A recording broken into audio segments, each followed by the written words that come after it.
Yeah, go on. So, no one's perfect. Nope, definitely not. I asked you, what's the best characteristic of a farmer? Yeah. What do you reckon's the worst? I think the expression probably that'll do. Sometimes when that won't do, I think sometimes you've got to be late for things. You've got to miss things.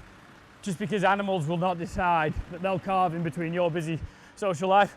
I just hear sometimes some people will stop doing what they're doing to do with cows or something, and they'll go to a social or whatever. It's a bit hard for me because I'm technically the boss's son, so like it's our business, so we'll do more. But with a farmer, you've got to be caring. You've got to put that extra effort in, and if you don't, you'll see it in the stock. We always say that extra 5% of effort will put 20% on your stock because that's the finishing bit in my term. And so that's what can let some farmers down sometimes, but it's very rare. You know, a lot of farmers know what they're getting into, but the job is amazing. Good stuff. Look at our grass. We've got a little bit of mould in there because we did put big sheets on it, so would have put holes in the sheet, but I'm pretty happy. You're a bit of a social media guru now. I wouldn't say that much. No? I just wing it.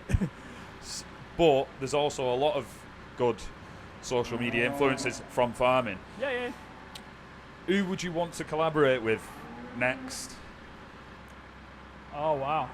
So I do a lot of dairy, beef and a bit of sheep.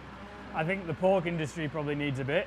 And then chickens, I don't know anything about the two. So I like to make videos about something I'm going to learn about. So chickens is really interesting and the pork industry is really interesting because I wouldn't know a lot about it, to be honest. So someone like that in that kind of route, like person themselves, I've been really fortunate. I've been able to speak to a lot of people and just chat to them. I'm not scared. It doesn't matter how many followers you've got. You could have 200, you could have 200,000, I'm not bothered. I'll just send you a message. If you reply to me, we'll start chatting. Oh, nice. That's good. If I'm interested in what you're chatting about, if we kind of just go, oh yeah, cool. No, I'm not. It sounds awful. I'm not that bothered. It's just if I'm learning and if we can make a cool video, I'm happy. Oh, that's nice. So, it's a team effort on the farm. Yeah, as you can see, yeah. The lads you've got here, you, your dad, and everybody else. Yeah. Who's the final yes or no decision maker? Dad, 100%. Yeah. So I'll make an idea, and a lot of the times he'll go for it. But if I've made a decision, and he'll pull rank if he has to pull rank. But it doesn't happen often. We'll discuss why I want to do that change or why he wants to do that change. So it's not really the end of the world. Probably 2% of the time he might go, right, no, we're doing it like this. But 98% of the time, if I show him, I've got this idea, it's going to do this, and hopefully we're going to get that out of the outcome, he'll be happy. Here's Ginger passing at the moment. He's making more mess than doing anything, isn't there? He's trying to tidy up and he's made a mess behind himself. What's your biggest accomplishment as a farm business so far, do you reckon? Oh, as a farm business, Pemberton's farm shop and dairy. Probably the farm shop was huge. We talked about that. Well, my mum and dad talked about that before I was even alive, probably like 20, 30 years. And we had some family issues that went on for about 15 years. And then after that, obviously had a little bit of a thing. My parents, I got into the farm for about 5 years, and then they were like, okay, we're going to go for it. So I think that's probably at the farm shop. For all the struggles and all the effort and everything that my parents have been through, now the farm shop's up. It's doing all right. Obviously, we'd always like more sales, but I'm very happy where it is, so I can't complain. Yeah, good stuff. But yeah, go on, hit me. So, it's a 365-day job. Yep. When was your last day off? Oh, so we were talking about this before, off camera. We do 12 on, 2 off. I think it's really important for people in ag because we're so used to smashing it all the time. We try and have those 2 days off. If something's happening, we're chopping grass, something emergency needs to happen, cow calving needs some help, obviously they'll always be here, but we try and have the 2 days. So it would have been, what day is it today? Monday was working the weekend. NEC, technically not a day off. Probably 8 days ago. 8 days ago. It's not too bad, is it? But the good thing about having day off, which I'll always say to other farmers, is on the Friday before your day off, you try and get all your jobs done so it's easy for the weekend. And then on your Monday on the way back, you come in fresh. So it's really good. So you come with fresh eyes. So you work a lot harder having regular time off. A vet told me that once. I was like, nah. We started doing it. I worked every day from the age of 20 to 25. I didn't have a day off. I didn't have a set day off. I had like the odd holiday or whatever. Probably had 20 days off in 5 years, something like. And cause I was always about that graph, young lad, which is the best way to be because you learn a lot. But now I've learned, I'm 30 now, that you need that regular time off to hit the day running and hit the job running. Oh, the other thing about the misconceptions that we do, obviously this job is mucky and it is dirty and it's not perfect. So these guys were bedded up like probably last Thursday, Friday. It was weekend, it's Monday today, we'll bed them up again. Like, it's not perfectly clean all the time. They're not 2 foot in straw all the time. It's a working farm. We get covered in muck. And it happens, you know. The stock look clean, I'm happy. It's just one of the things I don't like to show is like a perfect place, because it's not perfect. You know, things go wrong. Oh, yeah. Do you know what I mean? Definitely. You know what I'm saying? Yes, so we'll go back to it. Bizarre.